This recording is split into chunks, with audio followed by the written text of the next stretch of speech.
Hello and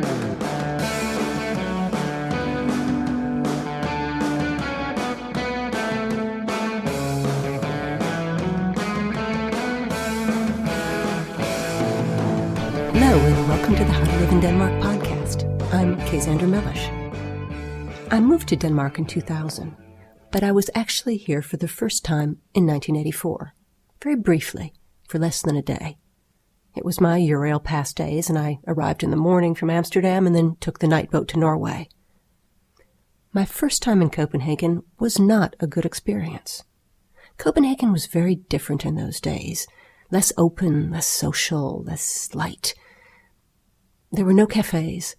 I had a lot of trouble finding something to eat. I walked and ended up in the coffee shop of the Radisson Hotel, a big 70s concrete block. Anyway, I took only one picture during that day, and it was of a toilet at the hotel. It was the most beautifully designed toilet I had ever seen. All round, streamlined corners. It looked like a cross between an egg and a spaceship. I was really impressed, and I took a picture. I didn't know it then, but I'd just seen my first local example of Danish design. Danish design is world famous, and it should be. Danes are really passionate about design, and they really believe in making everything that is useful also beautiful, even a toilet. After living here a while, you just come to expect it. Then you travel someplace else and something is unnecessarily ugly and you think, why? What we think of now as Danish design, light, curvy, with a sense of humor, it's actually only about 50 or 60 years old, really from right after the Second World War. Before that, Danish design was very heavy, dark, almost German. Lots of dark wood, rosewood, sometimes carved with little figures of cows or farmers, or always taking up a lot of room. When you visit your Danish friends, you may notice giant pieces of furniture like this from their grandparents, taking up a lot of space in their small urban apartments.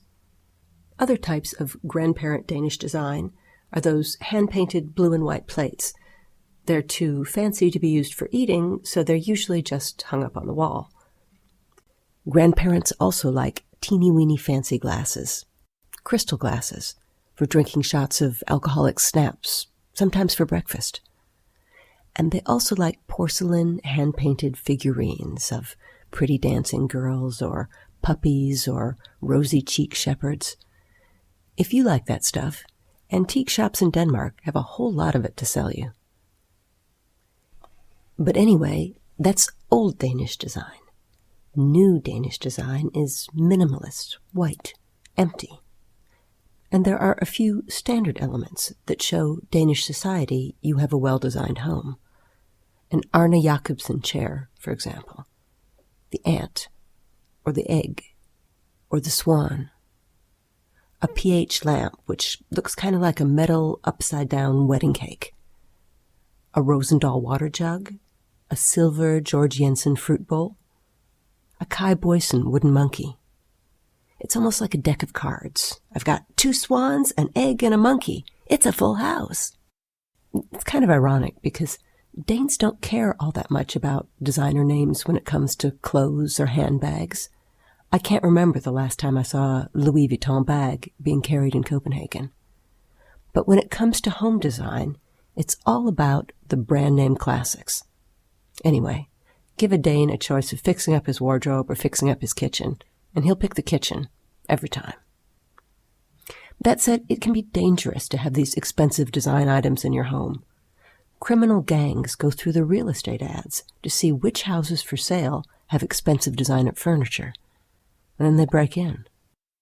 As a matter of fact, when I worked at Carlsberg, somebody broke into the headquarters over the weekend, and this is a Fortune 500 company, and stole nothing but 6 Arne Jacobsen swan chairs sitting in the lobby.